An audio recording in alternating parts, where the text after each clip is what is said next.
Hello guys, today we'll be talking about malaria and we'll be talking about malaria under the following headings: introduction, causative agents, life cycle, epidemiology, risk factors, diagnosis, prevention and control, as well as treatment. What is malaria? Malaria is a life-threatening parasitic disease that remains one of the most significant public health problems worldwide, particularly in tropical and subtropical regions. Malaria is caused by protozoan parasites of the genus Plasmodium, and it is transmitted to humans via the bites of infected female Anopheles mosquito.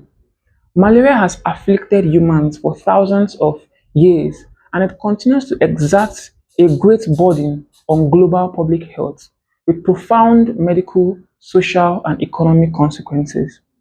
Despite substantial progress made in malaria control over the past 2 decades, the disease remains endemic in many low and middle income countries, particularly in sub-Saharan Africa, where majority of severe cases and deaths occur.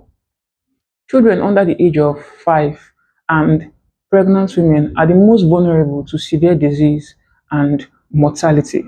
Malaria is preventable and treatable, but certain factors such as drug resistance, insecticide resistance, population movement, climatic change, as well as weak healthcare services hinder elimination efforts. Clinically, malaria varies from a mild febrile illness to severe and complicated disease involving multiple organ systems, as well as severe anemia, cerebral malaria, and metabolic acidosis. Let's talk about the causative agent of malaria. Malaria is caused by protozoan parasites of the genus Plasmodium.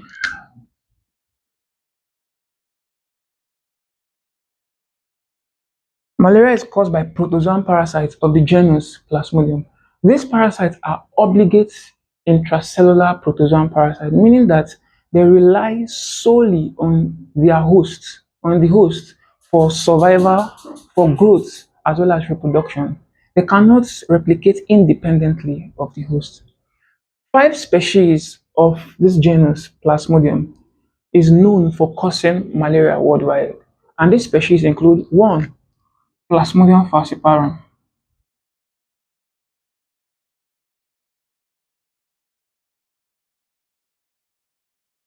Plasmodium falciparum is the most virulent species, and it is implicated in most cases of severe malaria as well as in most cases of malaria-related deaths.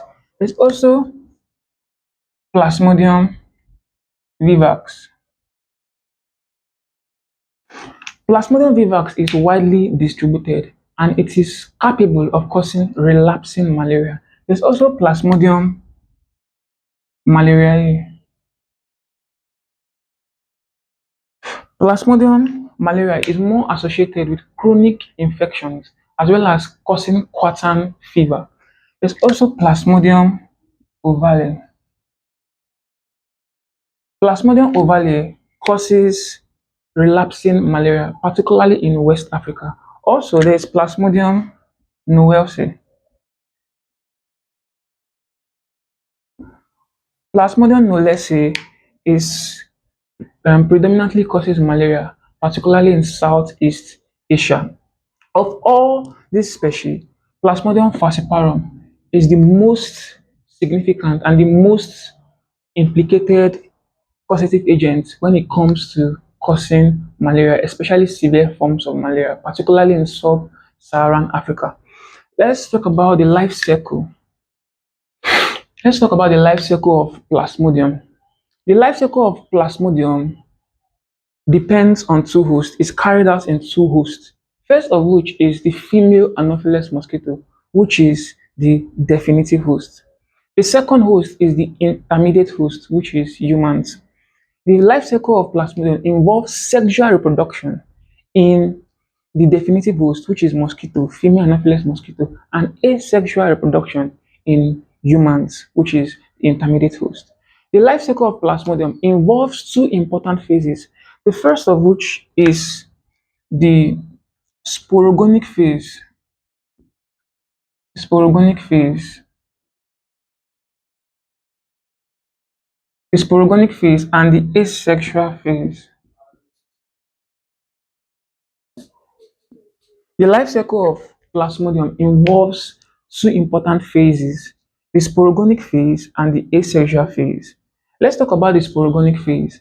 The sporogonic phase occurs in the mosquito. That is the definitive host, the female Anopheles mosquito. In the sporogonic phase, when mosquito, the female Anopheles mosquito, takes a blood meal from an infected human, the female Anopheles mosquito ingests gametocytes, male and female gametocytes, from the bloodstream of the infected human. These male and female gametocytes, once ingested by the mosquito, travels to the mosquito's midgut, to the midgut of the mosquito, where they mature into gametes. The gametes further fuse to form a zygote. The gametes fuse to form a zygote. The zygote undergoes further development to form an ookinete. The zygote undergoes further development within the midgut of the mosquito to form an ookinete. The ookinete, once formed, penetrates the gut wall, developing into an oocyst. The ookinete, once formed, penetrates the gut wall, forming an oocyst. And within the oocyst, there are sporozoites, numerous sporozoites within the oocyst. The oocyst later ruptures to release sporozoites.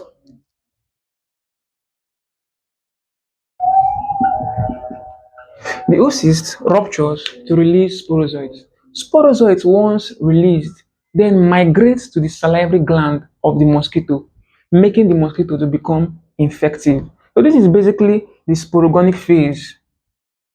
This is basically the sporogonic phase of the life cycle of Plasmodium. Let's talk about the asexual phase, which occurs in humans. When the infected mosquito takes a blood meal from human, the infected mosquito releases sporozoites into the bloodstream of the humans. Sporozoites, once in the bloodstream of human, travels rapidly to the liver. Within the liver, the sporozoite invade the hepatocytes of the liver, initiating the pre-erythrocytic phase of infection.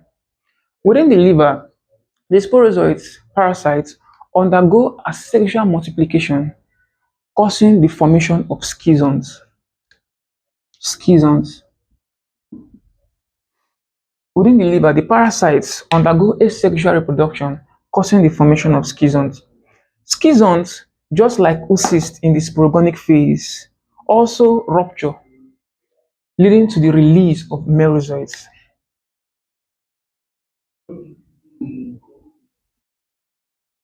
The schizons within the liver rupture, leading to the release of merozoites. Merozoites, once released, enter into the bloodstream, causing infection.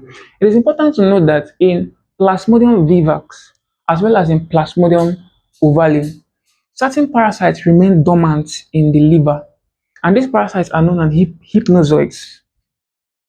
Hypnozoites. Hypnozoites, they remain dormant in the liver. However, these hypnozoites become reactivated after several weeks and months, leading to relapsing malaria. Merozoites, once in the bloodstream, infect erythrocytes, that is red blood cells, developing through ring and trophozoite stages. The infected erythrocyte red blood cells rupture, releasing more merozoites into the bloodstream. The released merozoites further infect other erythrocytes, leading to cyclical fever and other clinical manifestations peculiar to malaria. It's also important to note that some parasites within the bloodstream differentiate into gametocytes, and these gametocytes are taken up and ingested by mosquito, continuing the cycle. So this is basically the life cycle of Plasmodium. Let's talk about the epidemiology of malaria. Malaria is endemic in more than 80 countries of the world, predominantly in sub-Saharan Africa, South and Southeast Asia, Latin America, and parts of the Middle East.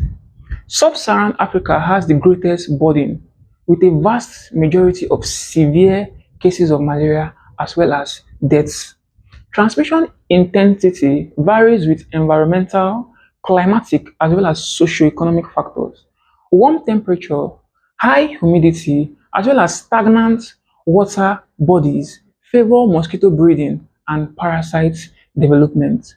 Children under the age of 5 and pregnant women are the most frequently affected by severe malaria. In pregnancy, malaria increases the risks of maternal anemia as well as stillbirths and neonatal mortality and low birth weight as well. Factors such as migration, urbanization, deforestation, and climatic change have altered malaria distribution, leading to change in epidemiological pattern. Let's talk about risk factors. Certain risk factors predispose an individual to acquiring malaria. These factors include living in or traveling to malaria endemic regions, very important. Also, lack of acquired immunity. This is particularly important in individuals who have not been exposed to malaria before, and as such, they do not have the antibody or partial antibody protection against the disease. These individuals include young children, especially under the age of 5, as well as non-immune travelers. Pregnancy is also a predisposing factor, particularly in first and second pregnancies. Environmental conditions that promote mosquito breeding, such as stagnant water bodies, as well as bushes around residential quarters.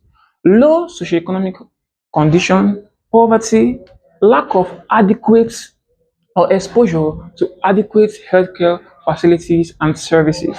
Immunocompromised conditions such as HIV all serve as important risk factors that predispose an individual to acquiring malaria.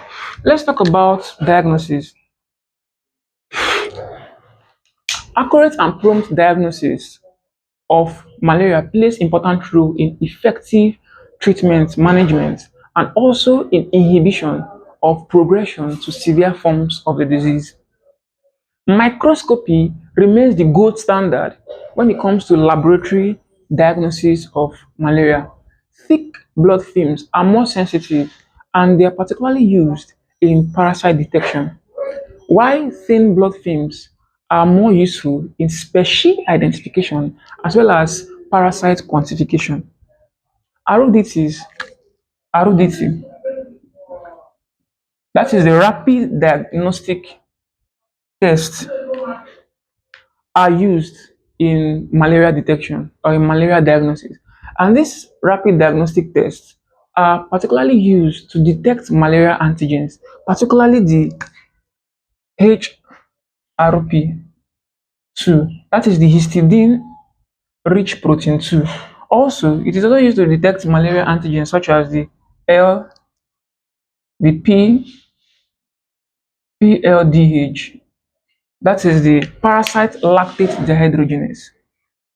Rapid diagnostic tests are particularly used in resource-limited settings, and their main disadvantage is that they show or exhibit reduced sensitivity in cases of low parasitemia.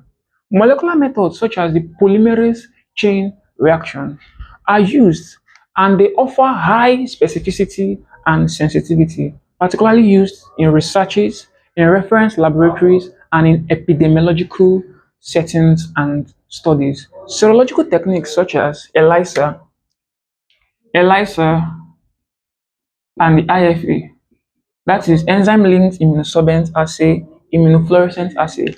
Serological tests like these are used to detect antibodies against the plasmodium. Let's talk about prevention and control.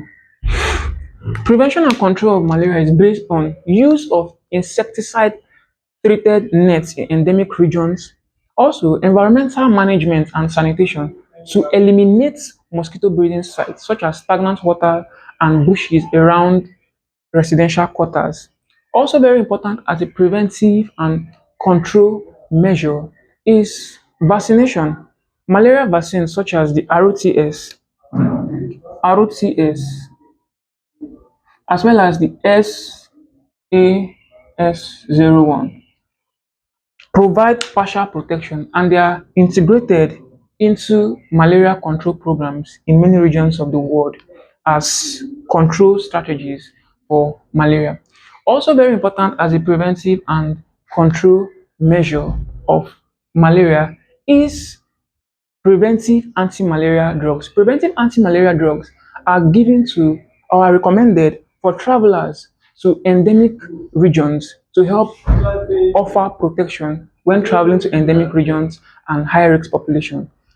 IPTs, IPT, that is intermittent preventive treatment.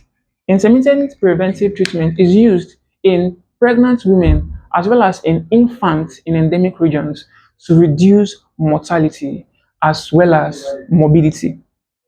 Also is community education, very important. Community education on malaria transmission, prevention and control helps to create awareness to public on malaria and how to prevent acquisition of malaria. Let's talk about treatment. The treatment of malaria is based on the use of ACTs. ACTs. ACTs are particularly used in treating malaria, particularly Plasmodium falciparum infection. ACTs stand for artemisinin, let me spell it out. Artemisinin, artemisinin-based combination therapy.